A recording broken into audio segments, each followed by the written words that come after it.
Make a living. Crypto is on the rise, making that dough in the crypto paradigm.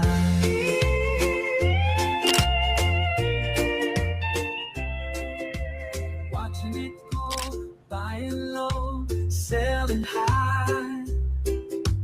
Riding the wave, I'm here to stay, living in the digital age. No banks, no fees, just decentralized. It's crypto paradise. Ooh. No banks, Alrighty, good morning from Paradise Surfers. My name is Crypto Amaru, joined as always by Nick the Crypto Hitman, and it is Wednesday, February 25th. It's been green in the markets, finally. Just what we needed. Buoy the spirits. Remind people that markets can in fact go up, not just down. Will this run sustain itself?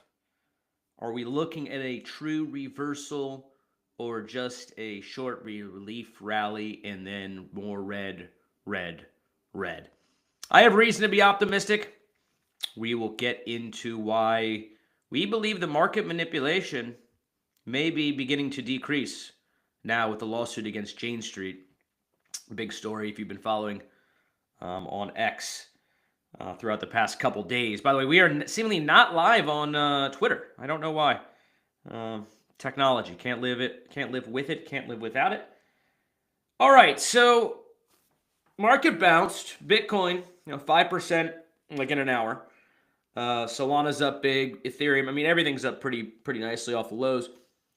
Do you think we can get some follow through on this move higher here, or that's the thing. We still need to get above the midline resistance. So, like on Ethereum, that's going to be between $2,000 to $2,100. So, yes, this is a great rally up to 1975, but we still got to get above that $2,000 to $2,100 range before we can see continuation into the overhead resistance at the moving averages and hopefully call a major low. But you got to start somewhere. That's what we're reminding ourselves. People are like, "Oh, we're still so far down on this, that, or the other." You got to start somewhere. You can either complain all the way up to new all-time highs, or you can have gratitude for the green candles we have, reevaluate the charts, try to DCA, try to get new positions, and try to find the bottom and ride the next wave of green higher. A lot of people, too, if you're sitting on very little cash, maybe you want to wait for momentum, wait for the cycle to really, confirm and flip. If you have no cash, well, then you should be rooting for any green candle. And if you're sitting on a plethora of cash, I don't think you need to wait for a full trend reversal. Start DCAing in, start taking 25% positions at a time like we have done in the past, because you don't want to miss these levels trying to chase Ethereum when it, say, breaks above 2,600 and you have confirmation of a bull market. Well, now you just missed out on 50% gains off the lows. Yeah, you're never going to time exactly the bottom. So if your time horizon is long as it should be, nothing wrong with DCAing here at these prices.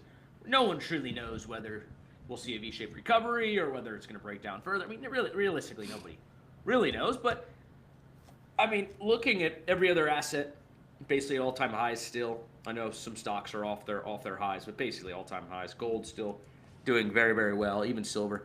Bitcoin, Ethereum, the major cryptos, highly undervalued relative to everything else. So if your time horizon is 1, 2, 3, 4, 5, 10 years, DCAing probably your friend. I'd love to see this being sort of the, I did think 60K was going to be the bottom, personally. And I know we hit that like a month ago. We hit like 62 a couple days ago on that move lower. Seemingly bouncing here. Let's get some follow through. But either way, if you're long term, whether you're buying at 65, 67, 62. Doesn't really matter. You're good either way. Yeah, I don't know if you want to, on Crypto Paradise's page, throw up the YouTube link so that, I know we're not live on Twitter, but at least people on Twitter will have the YouTube link. That's what I did for my personal account because for whatever reason, not live on Twitter, only live on YouTube today, it seems. But just want to make sure to share that link on Twitter as well. And we'll get into some of these stories and some of the TA. As you can see, green across the board and over on Pulse Chain as well. 7.77% on PLS, 7% on PLSX, 4.65% on Inc., and 7.5% on Hex. PLS is actually outperforming today, which is rare. We've really put our eggs into PLSX, which has been the outperformer of over PLS, and I think that trend continues due to the fact that it has the buy and burn token economics in that system, as well as liquidity bonding on various assets as well. So shout out to Pulse Chain. You got to start somewhere. Yes, prices suck, but that is where we're at. Big rally in Bitcoin, Ethereum, Solana, and the list goes on. Big news from Coinbase as well. We'll look at the chart and we'll get to that news later. Coinbase rallying from $140 a share up to $173 with the rally in Bitcoin and with the news that we will talk about later in the show. Yeah, Coinbase looking good. Crypto looking good. Stocks looking good. Maybe market was just oversold. Maybe it was reacting to the State of the Union. You know, Trump's State of the Union was pretty damn bullish, I thought. We can get into some analysis over there. But I thought the sell-off on the stock market the other day was very overblown, just a fear-based reaction to some development around AI. And, AI is going to take everyone's jobs. We got some progress was made with Anthropic or some Chinese version of it. It's going to take all our jobs, which, by the way, it may take a lot of people's jobs. Don't get me wrong. But does IBM really deserve to get it was like a 15% sell-off in a day? So, stocks were oversold. Everything's probably not going to go to zero, guys. I think we're going to be fine with this AI thing. AI taking jobs, it is interesting how the pendulum swings in society. You know, our parents' generation, the blue-collar worker made a really good income, and partially due to the lack of inflation or the spending power of the dollar, but also that was what was in high demand. You know, building up the country, building buildings, doing roads, whatever. And then the pendulum started switching in our generation to, hey, go to college, get a white-collar job, and you'll make it. And that's kind of still where we are, but now AI is really going after these white-collar jobs. Software engineer was one of the highest paying, most in-demand jobs there is.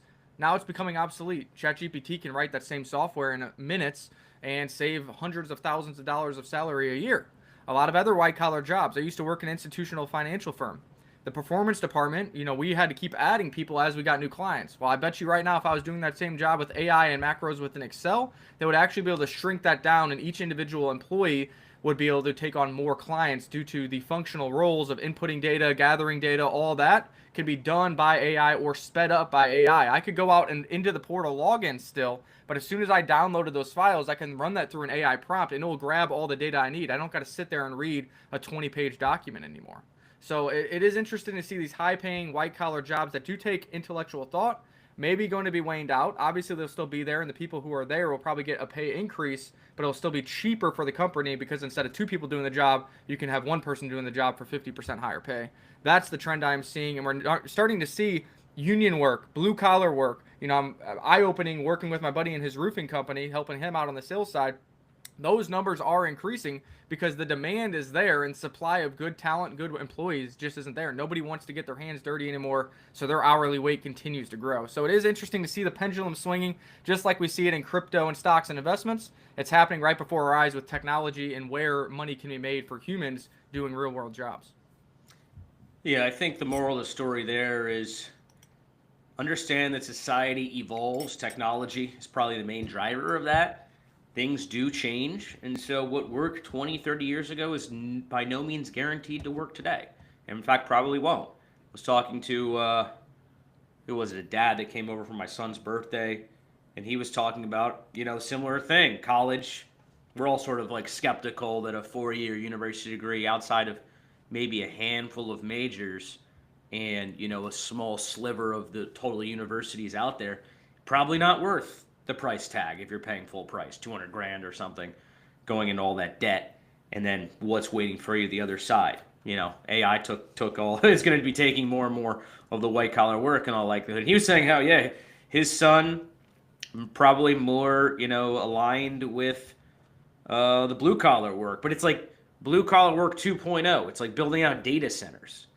It's more advanced. Electricians are going to make a lot of money. Stuff like that. Electricians, first of all, you got the union if you want to go that route. You got the house calls where you can work on your own. Every single house has electricity in it. And then you have this new white-collar version of electrician work, which will be these data centers who are going to be powered by all these GPUs, whatever. Whether that's Bitcoin mining facilities, whether that's AI facilities, databases, all those need electricians to wire all that stuff. And that is a lot of money there to be had.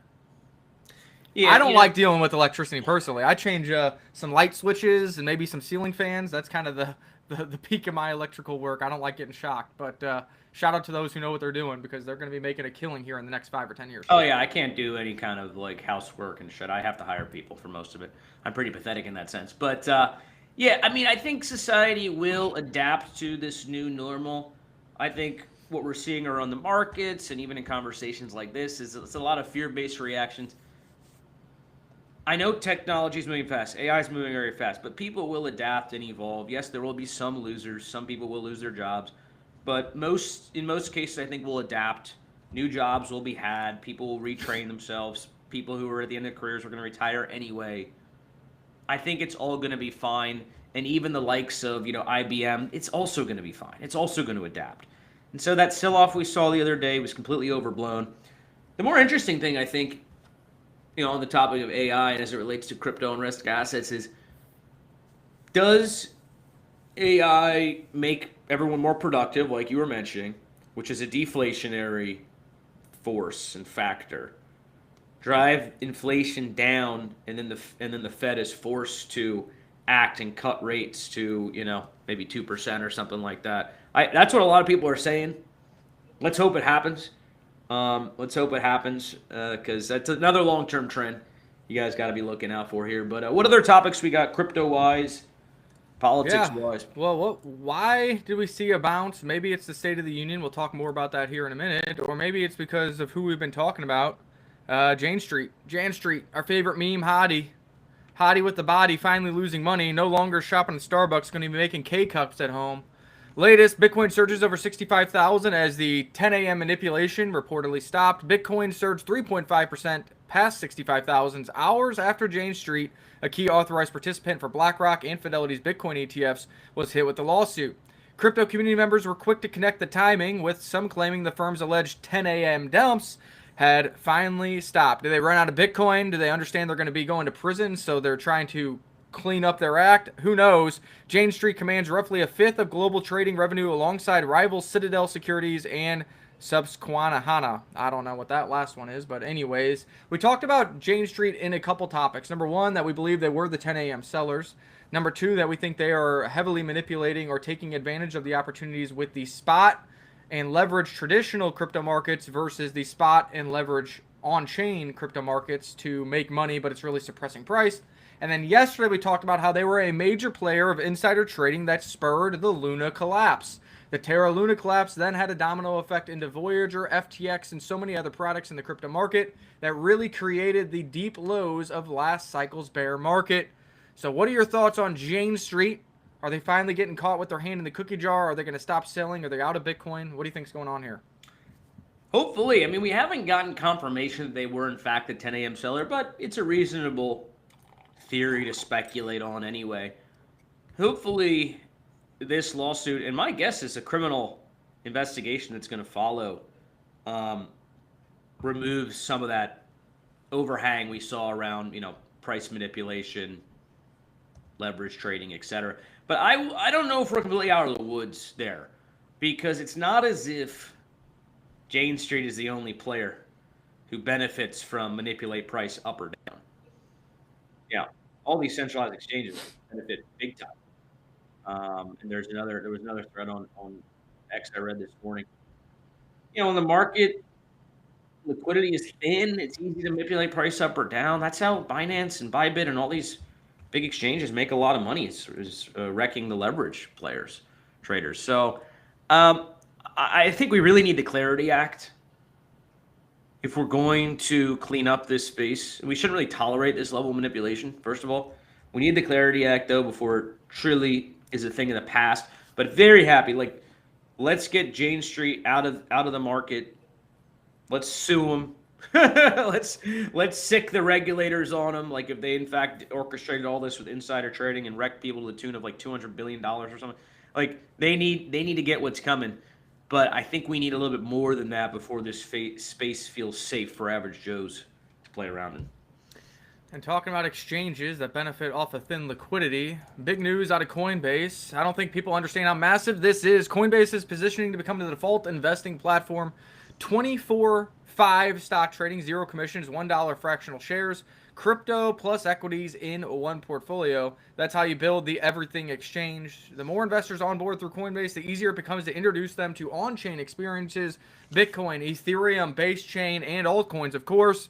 When Coinbase becomes the default, Base becomes the expansion layer. It's still day one. And we do know with the modifications of Ethereum and the upgrades that if Base does well, it will benefit Ethereum as well due to the fee structure going on there and Ethereum burning. What's interesting here, though, is we've been on 24/7 stock or 24/7 crypto for a long time. And that's part of what makes crypto so tough, part of why there's so much volatility. You really have this global market of 24/7 trading activities. 24/5. So we've always talked about why is there higher volatility in crypto, and that's because there's so many more trading hours per week. Well, now stocks are going to start to catch up. The TradFi guys still are still like, hey, don't take our weekends at the lake away. We're not trading on Saturdays and Sundays, but we'll give you a 24/5. What do you think about this? First of all, do you think what I just read benefits Coinbase? But then a second question is, how do you think this affects traditional markets and the volatility of those markets due to all these extra trading hours? If you are an investor in Coinbase, this is welcome news. Their bread and butter is being an exchange. And I know some of their acquisitions over the past few years have sort of arguably led them astray to some degree. So I like that they're kind of going back to their roots. Another exchange product aimed at retail. If you're an investor in Coinbase, you hold Coinbase stocks, my guess is this helps their stock. It's going to generate more revenue, more trading fees, etc. So that's all positive. Overall, I mean, it's a great story too for adoption.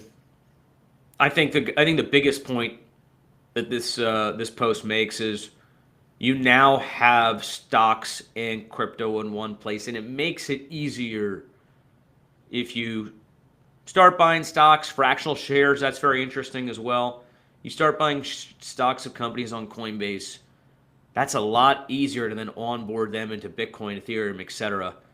As opposed to how things have been. So I'm very bullish on. In terms of base chain, I don't know. I mean, I think base chain needs a lot of help, and it has, there's a lot of work to be done to make base chain as successful as it has the potential to be. And I'm not sure how this particularly helps it, but overall for adoption, Coinbase shareholders, everyone should be happy. Yeah, and remember, during the last major alt season, Robinhood is really turning online, and Robinhood has those fractionalized shares and gets normies on board with $1 at a time, $5 at a time, $10 at a time, whatever. And it really introduced you into the major crypto assets. At the time, I think it was like Bitcoin, Ethereum, XRP, and Doge, maybe a couple other ones. And that kind of really helped onboard people who were learning about investing, taking investing into their own hands when it comes to stocks, because they got free stocks for signing up. And starting to dollar cost average, even if it's $10, $5, $100 into some of these crypto assets, getting hype, telling their friends and family about it. We don't need people to come in and dump tens of thousands of dollars. You just need people to come in, be interested in crypto, start putting $5, $10, $100 at a time, because they will talk about that as if they invested $1 million to friends, family, and everybody else and get them on board. That's where you get the momentum going, where you get the fresh capital inflow, where you get the spider web effect of free marketing, and that's where you start to see some hodl mentality and some green candles in crypto as well. Yeah, I mean, thinking about how I got on board to altcoins, you started out actually through Coinbase. And like you said, when I started in 2017, there was 3 assets there: Bitcoin, Ethereum, and Litecoin. So invest in all 3 of those. That's cool.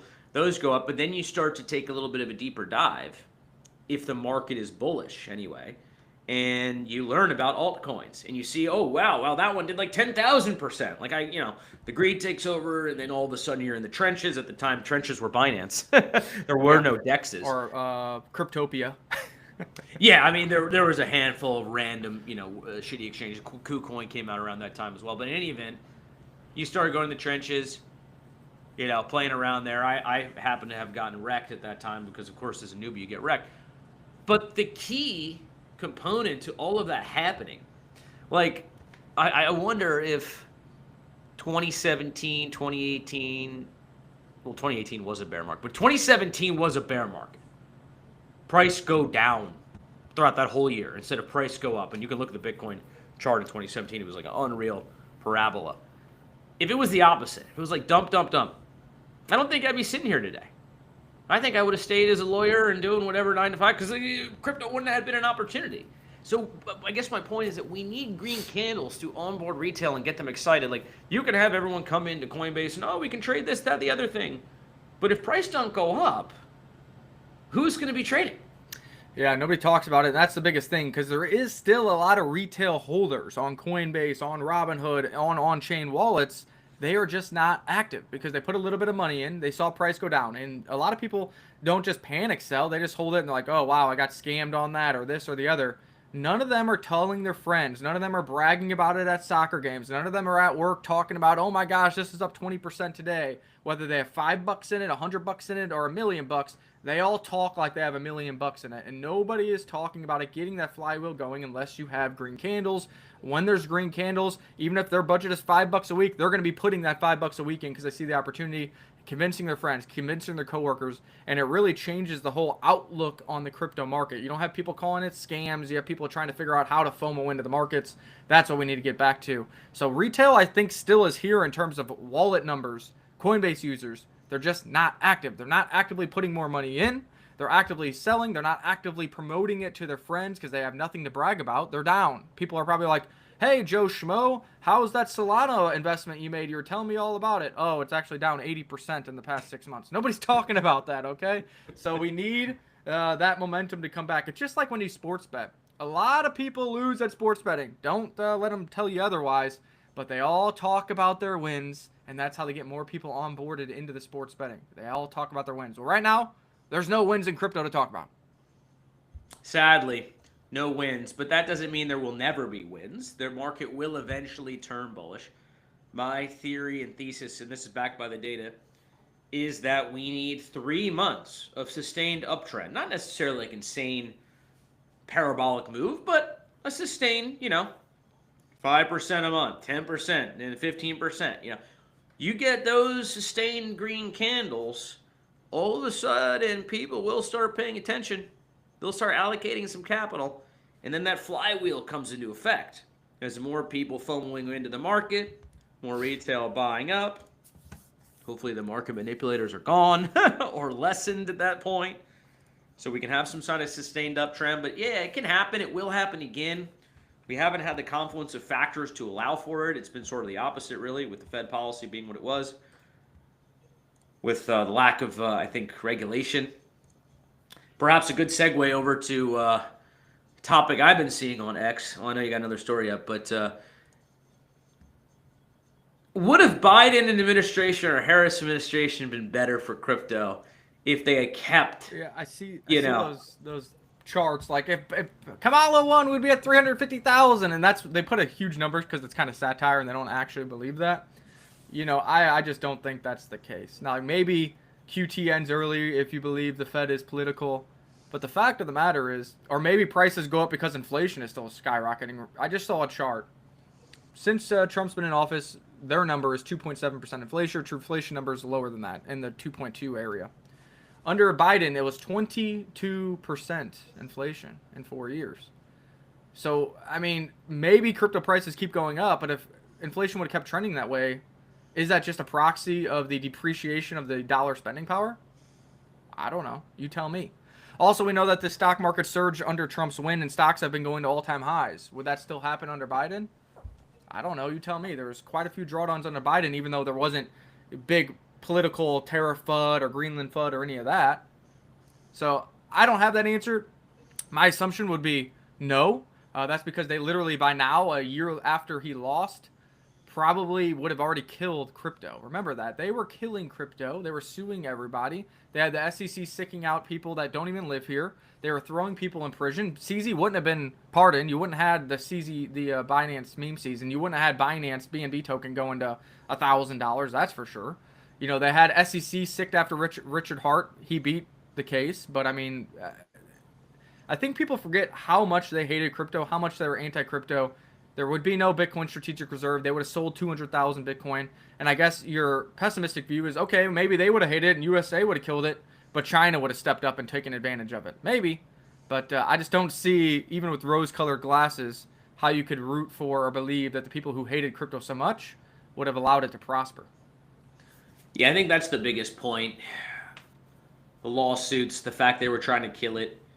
and Trump's been has not been perfect by any stretch of the imagination. Should never have done the Trump meme coin. Shouldn't have done the Melania meme coin. Like should never have done those things. But outside of that, I mean, they've been great for the industry. I think the market sell-off has not been because of Trump. It's probably been in spite. I mean, we had the run-up to 100K.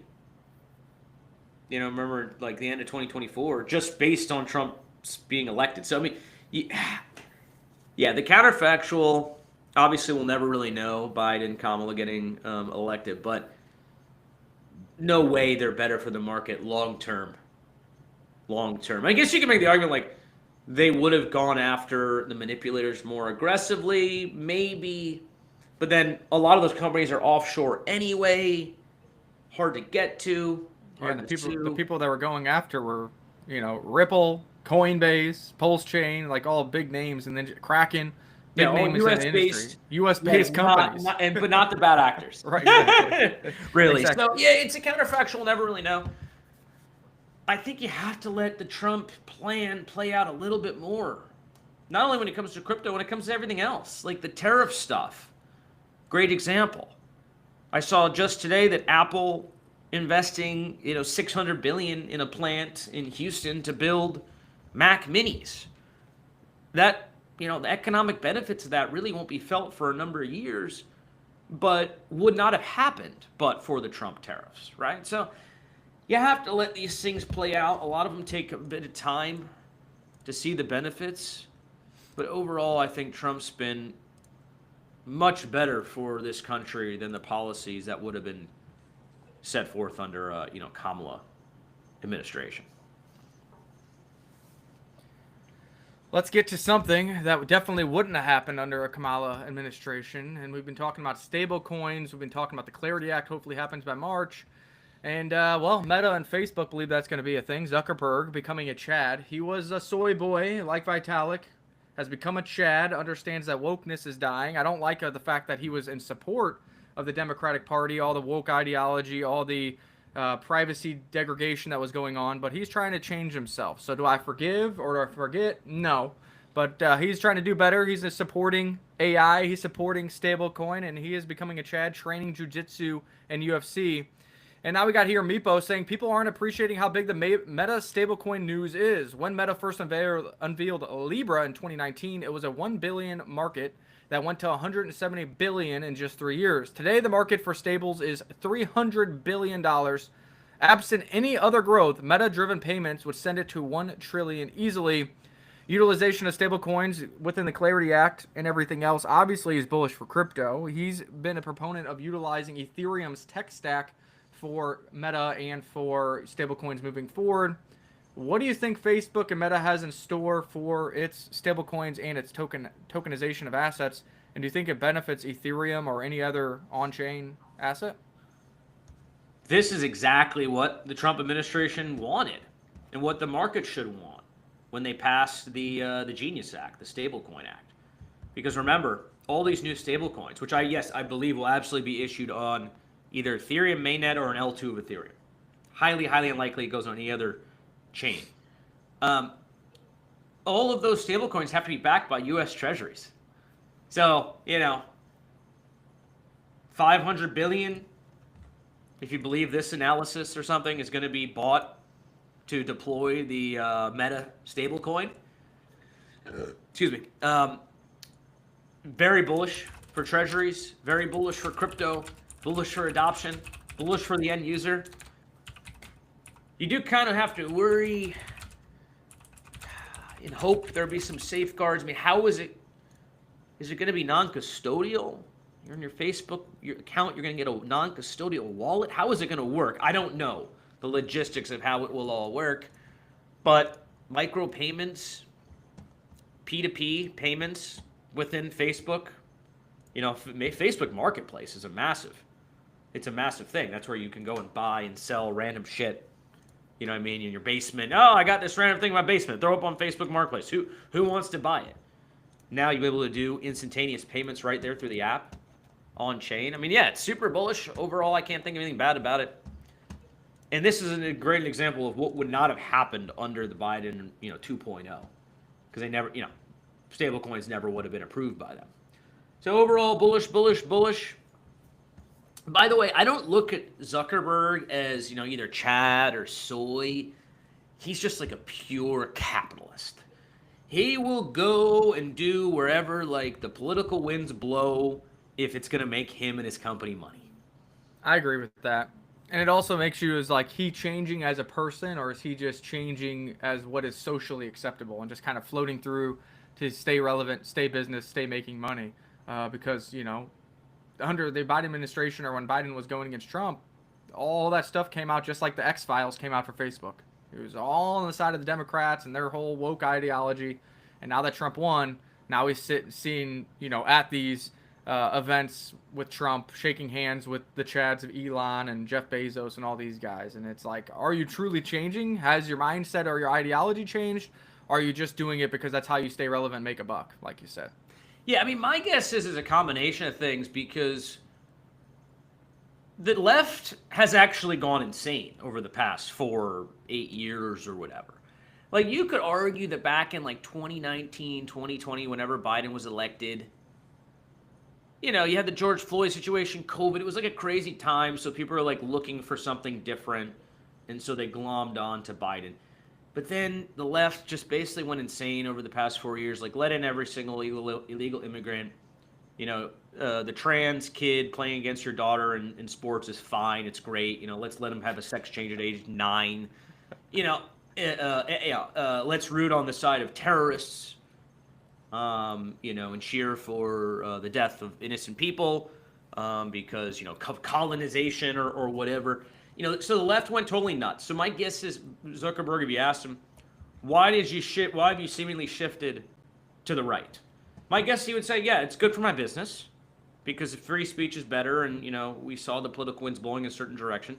So that's one reason. But the other reason is the left went crazy, and I'm, actually more of a centrist guy myself now, as I'm, he's probably in his 40s now with the family and shit, so he's probably just naturally gone to the right. And the left went insane. So, anyway, I don't know what we're talking about anymore. We're talking about Zuckerberg. Bitcoin approaching 67,000. That's what we're talking about. Can it continue its momentum? We shall see. We have one more article here to talk about for the entrepreneurs out there. The 46 million Americans who don't work for a company that auto-feeds your pension plan or your 401k. We already know that the Trump administration created a new government investment account for new children. If you have a child and you set up the account, they're going to automatically invest $1,000 for the child that he'll have access to at the age of 18 to help get them invested early, because a lot of people in America just don't have financial literacy, and this is kind of going to help you. But now in the State of the Union yesterday announced that, hey, if you don't have a 401k or a job that feeds you a pension, we'll automatically match up to $1,000 per year, and that can scale with the amount of years you do it and with the money that you make as an entrepreneur. So that way you are kind of getting that 401k pension or the incentive to start investing into the U.S. stock market, which is twofold. Number one, helps me. I'm an entrepreneur. I don't have 401k match, so I will gladly put $1,000 and get a $1,000 match and get that 100% gain each and every year. But also it incentivizes us, hey, instead of that extra $1,000 into crypto, or the extra $1,000 that's going to be spent on a vacation, maybe I should invest in the future in traditional stock. But it helps the U.S. economy as well, because why? We're investing in the S&P 500. We're investing in the NASDAQ. We're investing in U.S.-based equities with our money, and the government is going to match that investment, which does what? Pushes stocks up into the right, just like the other 300 million Americans that do have 401ks do on a 2-week basis every paycheck. So I think this is overall good for us entrepreneurs to get a match, to get incentivized to invest, but it also helps U.S.-based companies and U.S.-based stocks. Absolutely, man. As a shareholder, as an existing stockholder, I love this. Let's get everyone in the markets. Let's get another, $10 trillion invested into the global equities or U.S. equities markets, right? And global equities too, through something like this. And they want to expand, access to investing outside of just this. I mean, they've talked about allowing 401k investors to get involved in crypto. So this is a goal of the Trump administration. I absolutely love this. I hope it happens. I don't know if if Trump just has legal authority by executive order to go ahead and say, okay, federal government's going to match, $1,000 every year. But I mean, this is a great, great, great thing. If you're an existing shareholder, if you want to get involved in the markets, It's kind of crazy to me that 46 million Americans are not saving for retirement. I mean, I'm not surprised about that, to be honest, because I know a lot of people are struggling and this and that. But man, how can you not be thinking about your retirement at all? Yeah, Not planning for it. The 46 weird. million number not to have any retirement plan is pretty crazy. Now, I fall in part of the 46 million, not in a retirement plan. I got a stock account, but we don't have a 401k plan or a pension plan or a company match as an entrepreneur. You just don't have that. So if that's what's included in this 46 million, me and you are in that bucket. We have retirement plans from previous work. We have stock portfolios, but we don't have a 401k delegation. We don't have, biweekly matching from the company at 5% or whatever it is. So, I don't know if I fall in that 46 million or not, but I tell you right now, it would be nice to be part of the Trump savings plan and get that $1,000 match, kind of like you can max contribute to your Roth every year. Now here's another outlet to get more financial literacy, help U.S.-based companies, U.S.-based stocks, and as an entrepreneur, I will take that match every single year. Martin, too young to think about retirement. I thought Martin wasn't that young, but I think he's joking around. That's why he's winking. Hey, age is just a number, my friend. You're youthful to me.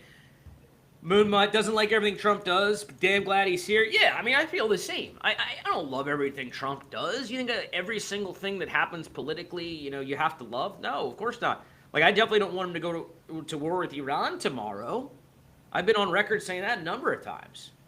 Happy they bombed him last year, but like, why we got to do it again? You haven't given me the reasons. Maybe there's good reasons, but you haven't tried to persuade me yet. But in any event, you don't have to love everything the man does. That would be stupid. But if you look at, it's the counterfactual. It's kind of like, which would have been better? The alternative or this? That's it. Those are the two choices that we had, guys. So you don't love everything, but was he better than the competition? That's what I always run through when people say, oh, I don't like that. It's like, okay, but inflation was 22%, now it's 2.7. Gas prices are at lows from 2022. We're at back to $2.50 a gallon. On average, interest rates are coming down and trending down. Illegal immigration is non-existent, and we've deported 2 million people. Government spending is on the decline. Woke ideology is dying. Those are all things I like. Do I like everything? No, but that's the trend in the right direction that I will go with. The eye-opening thing of the State of the Union. I don't know if you saw. I didn't watch the whole State of the Union. Kind of watching clips, seeing whatever. Shout out to the U.S. hockey team for being there and accepting that. Shame on you, the women's hockey team, who proved why woke ideology and women's rights are under attack. Blah blah blah blah. Didn't want to go due to conflicts of time or whatever it may be. That's gay. Anyways, Trump took a risk. He is a gambling man, I'll tell you that. He's got balls. He took a risk, and he said, hey, I want everybody right now to stand up if you agree that us as elected officials should care more and have a duty to represent American citizens, not illegal aliens. Not a single. Maybe I won't say not a single. 98% of Democrats stayed seated. Their Trump derangement syndrome is so strong that they can't even get partisan on one thing, and that's that American citizens are more important than illegal aliens. It is the duty of the elected officials, who are supposed to be elected by American citizens, not illegals, even though that's not the case in no voter IDs in the sanctuary cities, to represent American citizens and voters, not to represent illegal aliens and have government subsidies for these illegal aliens, and they all sat there. That is the Democratic Party of 2026. That is why I don't understand how anybody, a single person, I don't care, women's rights, blah, blah, blah. I don't know how you can vote Democrat. You can't convince me otherwise when they can't even stand up to say that American citizens are who they are representing, not illegal aliens. That is crazy. That is eye-opening. And if that didn't open your eyes, go watch the clip it happened. And the reason that Trump gambled and had balls of steel is all the fucking Democrats had to do was stand up, and it would have helped their cause. It would have helped them in midterms, and they couldn't even do that. Yeah, I saw that clip. Of course, went viral. Again, we talk about this a lot. The left has gone way too far left, has gone insane. I think perhaps in their heart of hearts, they agree with that statement, but because it came from Trump, they can't support it. That's where I think we're at with this country. Because I live in Democrat, area. And if I ask people about specific things about Trump and his policies, They will admit that a handful, okay, I like this, I actually like that. Yeah, gas prices down, inflation down. Yeah, click my stock market portfolio, like all that. But I just hate the man. I just can't stand him, from his personality or who knows. Because, your opinion of him was shaped a lot of people's like a decade ago, 2 decades ago, back when he was like on The Apprentice or even before. So you either love the man or you hate him. And a lot of people just hate him so much that even if he says something that you truly believe in and actually really probably would stand up for if Biden had said it, they can't admit to it. They just can't stand up. And I think they probably stood up and clapped for like 2 things the entire time. Yeah. So, I mean, if the Democrats are going to go out and their platform is, let's give illegal immigrants benefits, let's let them all into the country, illegal immigrants deserve more than regular American citizens, they're not going to win any elections, any nationwide elections anyway. And for generations, like up until they change their tune on that. Because it's just not a politically winning thing to say and do and be. So, hopefully, I guess for the sake of the country, whatever parity on the, both sides of the aisle, they kind of come to the center on that. But man, crazy to see. Crazy to see. On the same day, at the same time, how expensive, we were talking about this, how expensive it is for your child care and your child's school here in America, and how it even expensive in Mexico. Can you believe the audacity of Mondamini and AOC to do a public commercial? And in the commercial, they didn't even speak English. They spoke Spanish. And while they're speaking Spanish, they're offering free schooling in Spanish for these immigrants and illegals who are Spanish speaking from age K to 3rd grade. That's the audacity they have. When their budget is so upside down in New York, when they are asking for ID to shovel snow but not ID to vote, and then they're doing a commercial with your tax dollars, not in your negative language, in Spanish, offering free schooling to Spanish-speaking children in New York. Meanwhile, here you are, an American citizen, living in a blue area, spending thousands of dollars a month on childcare. And how are they getting free childcare? Somebody's paying for it. You are, with your tax dollars, as you sit out here and you're in the trenches trying to make a living. Oh, it's that infuriating. Is the Democratic Party. It's absolutely infuriating if you're like myself and actually care about how much you pay in taxes and are pissed that you're paying 40% and get very little back in benefits. Myself, I don't know what benefits I get. I don't qualify for free, health care. I don't get benefits at all. No benefits. I get 0 benefits. I can't think of any. I have to pay for everything that I do and give. And get taxed My kids, I got to pay for their school. And even in the public schools, I pay huge taxes to put them to school. So I don't necessarily mind if it benefits me. It's like, I saw another post the other day. A European guy was like, yeah, we pay a lot of taxes, but we get this, and this. As an American, I don't really feel that way. We pay like 40% taxes. I don't know how much we get. And I don't know if it's going to the illegals. I don't know where the hell it's going. Military entitlements programs. Who the hell knows? But it ain't going to me. I'll tell you that much. So yeah, the whole thing's infuriating. It's a little strange that there aren't more people I do get there's a segment of the population who are the recipients of the benefits, and of course they love the status quo. But if you're not getting anything out of this deal, why the hell are you happy? And why are you voting the way you are? Yeah, I think American people voted, they obviously voted Trump. We'll see what happens in midterms. I just thought that was crazy. The day before the State of the Union, they're using tax dollars to do a commercial in a foreign language offering free school to foreigners. That's fucking nuts. Free. That's fucking nuts. If a foreigner comes in and is working and paying into the system and paying a bunch of taxes and paying as much as I pay in property taxes to send their kid to school, fine. We're all paying the same property taxes. Who am I to say anything if you're paying into it? But if you came here, you're not paying into anything, and you're just getting. No, I'm not for that. Who would be for that? Unless you were getting the benefits. So it's a little bit crazy. It's a little bit, but that's where the left is at, man. But here's what you got to realize. Outside of, a handful of blue cities, most of this stuff is not popular at all. And that's why you saw Trump, run away with the last election. My guess is 2028. We'll see about 2026 midterms, because that is going to be heavily affected by the state of the economy. And let's see if we can't get a reversal of fortunes here before November. But zooming out ahead to 2028, J.D. Vance versus whomever, unless the Democrats basically disavow a lot of their super far left policies, I don't see how they win a national election. They keep pulling the curtain over people's eyes, the blinders over people's eyes. People keep believing in it. I don't know if it's a, due diligence education thing, because a lot of people still believe in the media headlines. I don't know if it's an IQ thing, saying that in all reality, like you don't have the ability, the concept to see people lying through their teeth. I don't know, because that is an IQ trait. You got to be able to read the room, know who's lying from who's telling the truth. That is based on high level IQ thinking. You're able to see through that. Or I don't know if there's actually that much of a mentality switch due to the pussifying of younger generations, whether that's through hormonal reasons, due to the food that we eat, the plastics that we see, because we see the trajectory of testosterone in men is it's worse than the U.S. dollar spending power, and that definitely affects the mind and the thought process of men. So maybe it's not their fault. I don't know what it is.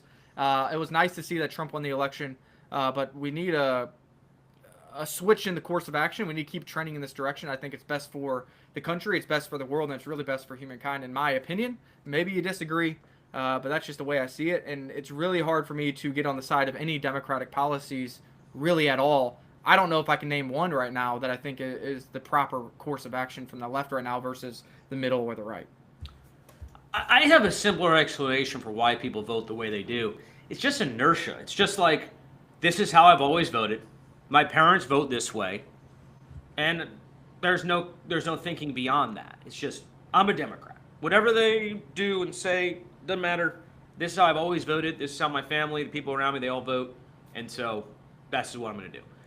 I think that's probably, the answer to why people vote more so than any like deep critical thinking. It's very rare, by the way, to have someone who was voting one way look at everything or going around and say, I'm going to make a change. People don't change. Who changes? Like 10% of the population. Right. You can see that in the historical trends of the voting. On, new information. Most people just stick to their guns. It's why, Bitcoin still, people don't want to invest in it, even though it's been the best performing asset, whatever, past 15 years. But yeah, I found out about it once, 10 years ago. I heard about it. Someone told me it was a scam. Yeah, I agree it's a scam.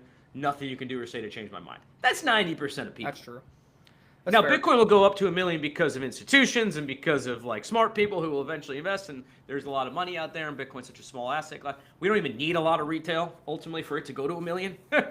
But yeah, people don't change their minds, man, whether politically or any other reason. That is very true. I live in a blue city in a red state as well, and we see it here at the local. I mean, we've had a Democratic mayor since as far back as I can remember. And it's just like these people complain about crime, or they complain about this, they complain about that, and yet you keep electing Democrats. Well, this Democrat is a female this time, or a male this time. They still represent the same party, the same ideology. Nothing is changing because you idiots keep going to the poll and voting for the same fucking color, the same fucking blue. That's the problem. Try a red, try a moderate, try somebody else who doesn't represent the same ideology in the same pockets that we've had for decades, and maybe something in the city would change. I mean, it's like beating your head against the wall, and they'll find a way here in this city to blame Trump for something. It's like, you have elected Democrat officials all the way up and down the ballot, from mayor to alderman to whatever. That's who affects this city, not Trump and his policies. Here's the sad conclusion that I've come to, because I've thought about going to local political town meetings and shit, because there's things I'm pissed off about the school that I would love to complain about. But I really know at the end of the day, nothing's going to change here. It will continue to be a progressive blue place that's what it is. And so my option, because I ain't going to make a change here, my option is to stay, accept it, continue to complain about it, and really do nothing, or move. And that's what a lot of people have come to that conclusion. It's why you see a lot of people moving out of blue states. You're moving down to Florida, moving to Texas. Lower regulation, lower taxes. Happens to be better weather too. My only hope is those people understand why they are moving. Don't be moving to the red states, because there's been an exodus from the blue states going to the red states. Don't be going to the red states and then voting blue. That's what my fear is. These people are fleeing the blue, fleeing the tax, fleeing the this, fleeing the that, going to red state. And then, like you said, they're so ingrained in their head then when it comes to election time, they're still going to vote blue. Well, no, I think like if you look at Florida is a great example of the past like 15 years. Florida used to be like a toss-up state, right? A purple state. It's gone super red. Red the past, I think, 3 or 4 elections. And that is because the people who have moved down are like myself, basically more conservative-minded people, but who are stuck, had been living in blue places. So actually, there's been more conservatives moving. It's been this like segregation where blue people move to blue places, red people move to red places, and the U.S. continue to become more divided because of this. But yeah, I'm not super worried about like Texas flipping blue or Florida flipping blue. Not until the Democrats come up with a better platform, anyway. If they came out with something super moderate, but like also tax the rich, because that's the thing that kind of like everybody wants this like tax the rich stuff. I don't personally think it's smart. But, pretty much, everyone who's not rich kind of is like, yeah, tax the rich. Yeah, Elon paid as much taxes as the whole state of Missouri, but yeah, tax him more. Yeah, it's like all relative. Position, but it feels good, and it's something that if the Democrats really leaned into that and said, okay, we're against legal immigration, we're against this trans craziness, we're against, like, we're not pro-Hamas still want to tax anymore, the rich. Yeah. But, like, tax the rich, and that's just our one thing. Like, okay, they can probably win some elections. But right now, they're way too left on all these other social things. I don't think they'll win. Trump State of the Union, bullish. I did not watch actually a minute of it because I'm deep into a season of The Pit. Great show, by the way. We got Hans over here saying surfs up boys, blood moon next week. I guess he's calling for a blood moon. Does that mean red in the market or green in the market if you're still here? Right now we're green. We just hit $67,000 on Bitcoin. Surf is up, I think 8% on the day. 5% on the day. PTGC's up 11% on the day, and X is up 7% on the day. We also have emit up today as well, which is nice to see. So, a little bit of green in the markets, a little bit of green in some of our altcoin bags. Yes, they're down from all-time highs, but they're still up from our entries, and you got to start somewhere. You like to see it. Hopefully, there's some follow-through. The nice thing about PTGC or Surf on Pulse Chain is the more activity, it's not just about price. You're also earning passive income. You also have deflationary supply. And in the long term, if you believe in Pulse Chain, if you believe in Ethereum, if you believe in what those altcoins are doing, the fundamentals are strong with a deflationary token economic system that pays you passive income. Your value of your portfolio will go up if Pulse Chain and Ethereum have success and those projects stay active. We know Surf's going to stay active. We're not going anywhere. PTGC is one of the largest assets on Pulse Chain. I don't think they're going anywhere. And they actually created an Ethereum pool saying, hey, if Pulse Chain isn't going to do it, we're going to start pairing with Ethereum because we believe Ethereum will do it, and we'll catch a bid from that as well. Today was a great reminder that markets can go up. I'm breathing a sigh of relief. Let's get some follow through here. But hopefully you guys didn't sell out of the lows. I mean, that's never a good idea. Don't sell the peak fear. That's dumb. If you had some dry powder and you bought at peak fear, that's probably going to work out for you. It basically does every other time. This time won't be different. But if you have a little bit of dry powder and you're like, all right, should I get nothing wrong with DCAing? Dollar cost average in X amount every week, every month, whatever the case may be. That also is a great strategy. So I'm feeling good. My portfolio's down like everyone else's. But man, if you're looking at the adoption, if you're looking at everything that's happening around you with this asset class, you can't help but be bullish over the long term. So I'm going to hold. I'm going to hold as I always do, and we'll just wait a couple more years until we're actually rich instead of being pre-rich. Yeah, I think that was a good show. We kind of gone over the charts, went over some news. We talked about some altcoins that are finally seeing some green. Make sure to go to cryptoparadise.net to see what we offer here at Crypto Paradise. From marketing services to a Surf DAO group to the Surf token over on Pulse Chain to other gems with pre-sales, pools, and everything else. The ecosystem continues to expand even though the market is not really appreciating that at the moment. We are still positioning ourselves as active and intelligent members in the crypto community, and we will benefit. When we benefit, you will benefit, and then ultimately Surf token holders will benefit as well. So to stay active with us, keep following us. Hopefully you learned something, and I promise you to keep following along, and the gains will come here in the future. Yeah, well said, man. Well said. Great show today. Sorry we didn't go live on X. It was supposed to have gone live on X. We should be live on X, but for some reason it didn't connect or something like that, and we're only on YouTube, but that's okay. No worries. We'll get this thing posted over on X in due time. Not much more to add today. Not much more to add. I got a bunch of calls. We're busy with pools. A lot of good projects coming our way. Love to see green in the market. Gets people confidence back. Allows altcoins to launch. Maybe it's some investor-friendly, low FDVs. That's how we've gotten 100Xs in the past. We're looking to recreate that. through pools and crypto paradise. So yeah, looking forward to seeing what the rest of Q1 brings, and the rest of 2026 ultimately, which I think will be a bullish year. All right, guys, great stuff today. We'll be back tomorrow. Till then, see you on the beat.